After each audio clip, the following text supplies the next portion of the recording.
So I am not going to lie, coronavirus and the whole situation it's put us in with the real estate market and the economy in general, I've become a little bit gun shy when it comes to pulling the trigger finally on my first deal. I did submit a couple offers. They've all been rejected because I just keep on getting outbid. So could I come up and try to beat the offers and get into a bidding war? Probably, but I don't want to do that. I've never wanted to get into a situation like that where I went in feeling uncomfortable. I do my homework for a reason, so I know exactly what my sort of best alternative to a negotiated agreement is. So if I know that my absolute max on a house is $95,000 and my bid of 92 is rejected because they have a full price offer of 100,000, I'm not going to go chasing it. There's that, and then there's also the obvious uncertainties that come along with this whole situation. Where are we going to be next year? Where are we going to be next month? Where are we going to be next week? Shit, I mean, it's almost impossible to put our fingers on right now. So I have become gun shy, but it's not stopped me from doing my due diligence. It's not stopped me from working. So every day I'm still looking for deals. I'm still looking at homes. I'm still speaking with my lenders and lawyers, keeping them primed, speaking with my brokers, keeping them primed, speaking with my contractors, keeping them interested, knowing that I'm still in the market. So that's what I'm doing now. I'm still working. I'm not comfortable pulling the trigger right now for the reasons I mentioned, but I am doing analysis after analysis after analysis. So I figured that might be a good topic for this video, episode 3, to talk about how I analyze properties, what sort of tools I use from a spreadsheet perspective. I know everyone loves their spreadsheets. I talked about it in a previous video. So sort of A to Z, how I look at a property, how I decide it's worth spending the time to analyze it. So what's that sort of first gateway that I look at to see, yes, this is good enough for me to spend some time on analyzing, because honestly I look at hundreds and hundreds and hundreds of deals. So I like to try to whittle that down as much as I can and spend my time only on what I think is worthy of my time. So let's get right into it. I'm going to share my screen. I'm going to show you exactly how I analyze my properties. So without further ado, let's get right into it. So I put a hypothetical situation in here. It's a $100,000 purchase price, 1,000 square foot home, down payment 30%. As I've said before, I like to be very conservative, so the more I can put down while remaining under 15% return on equity, the better, to increase my equity in the deal, to protect from a downturn, and to reduce my monthly P&I overhead. So some other upfront costs: $500 for due diligence, $500 for a lawyer, $2,000 in closing costs, and $4,000 in basic make-ready paint, carpet, and things like that. So a total of $37,000 total investment.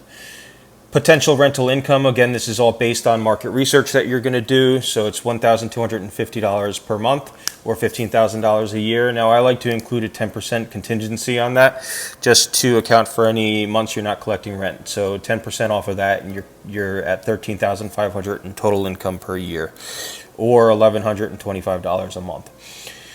Expenses: insurance, maintenance, utilities, replacement contingency, and taxes. I don't think I have to go into what each one of them are. It's pretty self-explanatory. The market I'm looking at, on average, the homes are $3,500 a year in taxes. So total expenses per year is $6,820. Monthly P&I at $100,000 purchase price with 30% down at 3.8% interest is $326. So with the vacancy, you see on this side, all of your inputs are done on the left side. The right side does all the calculations for you. So effective gross income is $13,500 per year. Total operating expenses is $6,820 per year. So since you're $13,500 gross income, your net operating income is now $557 per year, or $6,680 $557 per month, or $6,680 per year. Your debt servicing, monthly P&I is $326. So your net income on this property after all expenses and debt repayment is $231 per month, which I think is a good return from a net operating income perspective. So that's 7% per year just on rental income, which I think is great. Debt ratio is 1.7, which means you can more than afford to pay your mortgage every month, and your yield and cap rate are both at 7%.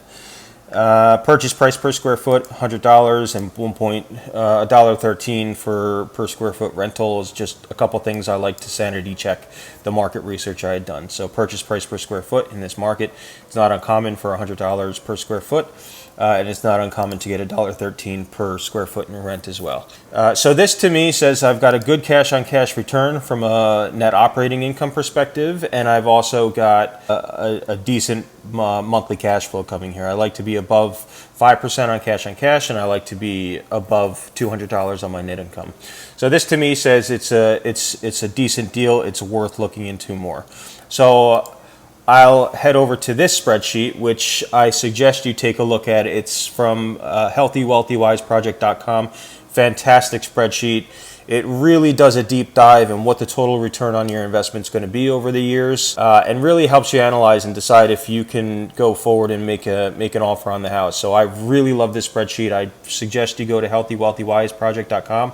I'll put a link in the description so you can go and download if you want. But it is not free. You have to pay for it, but I think it's well worth the investment. I've used this 1,000 times now, so I think it's paid for itself so far in terms of saving me on time and having to develop something like this on my own, which I don't even think I have the expertise to do. So you see I've inputted all of the metrics that we talked about in the previous spreadsheet. $37,000 total cash outlay, including down payment, closing costs, initial capital improvements, and other fees. Loan amount is $70,000. Annual interest rate is 3.8. Term is 30 years. So you see the monthly P&I is $326 per month, or $3,914 per year. Income, we said $1,250 per month. No other income. Expenses, this is within $15 of previous. So we input all the expenses that we talked about before with a 10% contingency. And a 4% annual increase of expenses. Also, just for some other calculations the spreadsheet does, it asks you for the sales commission, so we put that at 5%. So with all of that said and done, you've got your loan and tax info input, you've got your income input, your expenses input. Then we can look at the first year summary. So you see cash flow before taxes is $27.51, which is great. That's over $200 a month, so that's what I like to see. And that's only including net operating income. That's not including appreciation, principal pay down, and other items. Further in the spreadsheet, you'll see that all of those things are captured, and in this percentage here, you can see it's captured, and you're over 15% return on equity, which to me says I can go and make the offer for $100,000 on this house, so long as I'm guaranteed to get at least $1,250 a month. If the market says that you can get $1,350, put $1,250 in there again, because you want to be conservative in all your calculations. So the last two tabs in the workbook, 10-year returns and return on investments, are real when you really get into the value of this spreadsheet.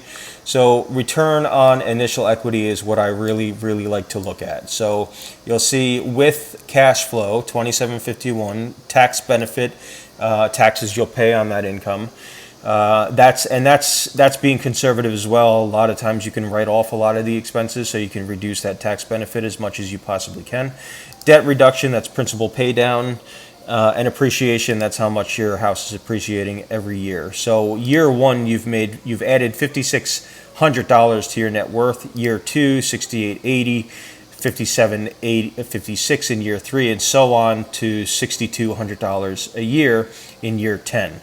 And you see, as your income goes up, because your rental rate is increasing 2% every year, if you're smart, your return on equity is going up every year, and that is extremely powerful. Return on total equity is similar. So you see every year your return on total equity goes down because your total equity goes up. So it's about the 10-year mark where my returns are getting into below 10%, which I think at this point is a good time to sell and maybe try to move the equity into something that gets you over the 15% mark. So all of my stock holdings I get. Well, right now it's over 20% on the year because of the crazy returns you're seeing in the markets right now. But on average, it's between 7 and 8%. So anything that gets me more than that, I like. Otherwise, I'll just put it into my brokerage account and buy stocks with it. So your return on total investment is the final tab on this, and this just shows you if you were to sell after year 1 what your return would be, after year 2 what your return would be, and so forth. Again, I really suggest you go to healthywealthywiseproject.com. He has a walkthrough on this spreadsheet, teaches you everything about it, and it's a really powerful spreadsheet anyway. So I really suggest that you go over and take a look. Obviously not sponsored by him, but I really do love the spreadsheet, and I got permission from him to use it in this video. So again, I really suggest that you go and take a look. I think that's about it on the on-screen. Let's get back to the camera view, and we'll close out the video. So that's it. That's really how I analyze properties. It takes time, I know that, but you can't go into this thinking that you can spend 10 minutes a day on it and be successful. I'm not coming in with that approach. You shouldn't either.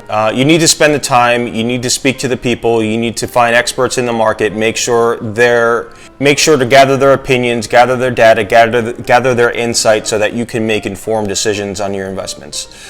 So that's it for episode 3. Thank you for watching. Please subscribe. Please like, please comment, please do all those things that help me get this channel on its feet. I've got a few subscribers now, I've got some comments going, got a decent amount of views, but I'd still like to get to that next level. So if you can help me out, I'd greatly appreciate that. And thanks again for watching, and I'll speak to you soon.